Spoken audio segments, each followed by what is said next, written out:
You know what it felt like? It felt like dad strength. You know when you were a kid and you're wrestling with your dad, and he's just taking all the hits and he's toying with you, and then boom, he just takes you down?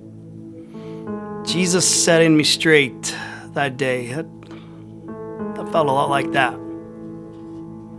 Okay, I know. Hindsight is 20/20, but at that time and at that moment, I just couldn't figure out what he was talking about, I mean, why did he have to suffer? Why did he have to die? No, not on my watch. This wasn't going to happen. No, sir. It just wasn't like he was thinking straight, I kept thinking maybe he's dehydrated, maybe he's hungry. The man never got enough to eat, if you ask me. So I take him aside, and I start laying into him, and before I could even get very far, he stops me, he looks me in the eyes, because he has those eyes, and you know what he said to me? Get behind me, Satan.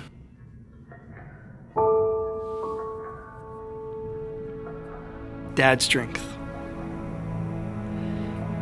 Those words, those eyes, that moment floored me. He floored me. But I mean, seriously, get behind me, Satan. All right, I admit I have some flaws, but Satan, I mean, that stung a bit, you know what I'm saying? I mean, I just didn't get it. I just didn't see the whole picture, which won't be the last time that'll happen, mind you. You see, I wanted him to use that dad strength on the world, I mean, my desires, my plans. And your boy Peter's plans, they don't always work out so good, i.e. ear slicing, etc. But he knew all along. He would give us just enough rope to allow us to figure things out for ourselves. And then he had that dad strength, He'd pull us back in. Right at that moment, we needed saving from ourselves.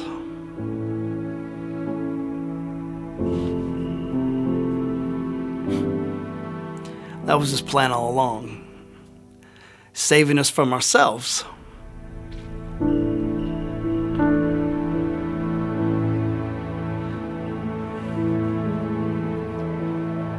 Saving me from myself.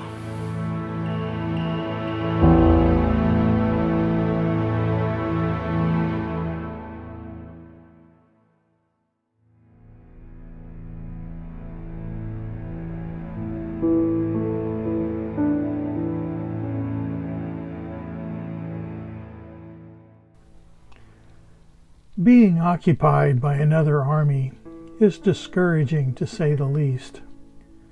Being under the rule of atrocities is further dehumanizing.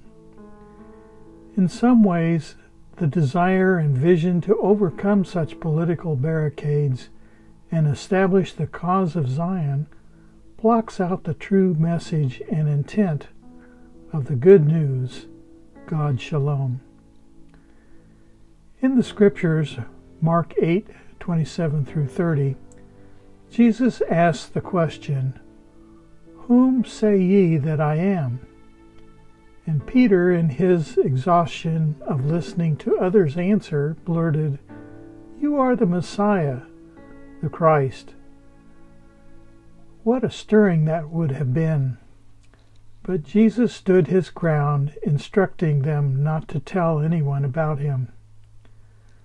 Yet further examination of the text, Jesus foretells of his looming death and rising. The impetuous Peter is still hoping for a Messiah that would overthrow the sadistic government, hoping for a new kingdom. Not wanting to listen, Peter begins to refute what Jesus is telling them. The 2x4 moment has arrived when Jesus says, "Get behind me, Satan," basically saying, "Remove from my sight, because you are not thinking about God's concerns, but man's." The term Satan in Hebrew means stumbling block or opponent, something in the way. Not truly understanding, Peter is stepping into the path that Jesus is walking. Given a choice, I would rather return to Nazareth and continue my serving with carpentry skills. The journey with Christ is not an easy one. The Lenten season reminds us of our own vulnerabilities in the light of the weeks unfolding before us. Remember, this is Peter we're talking about. Peter, the disciple, most likely to have his last words be, "Hey, watch this." Peter stepped out of the boat and walked on water. This is the Peter who witnessed the transfiguration. He saw Jesus standing with Moses and Elijah, and his first thought was, let's build something sacred.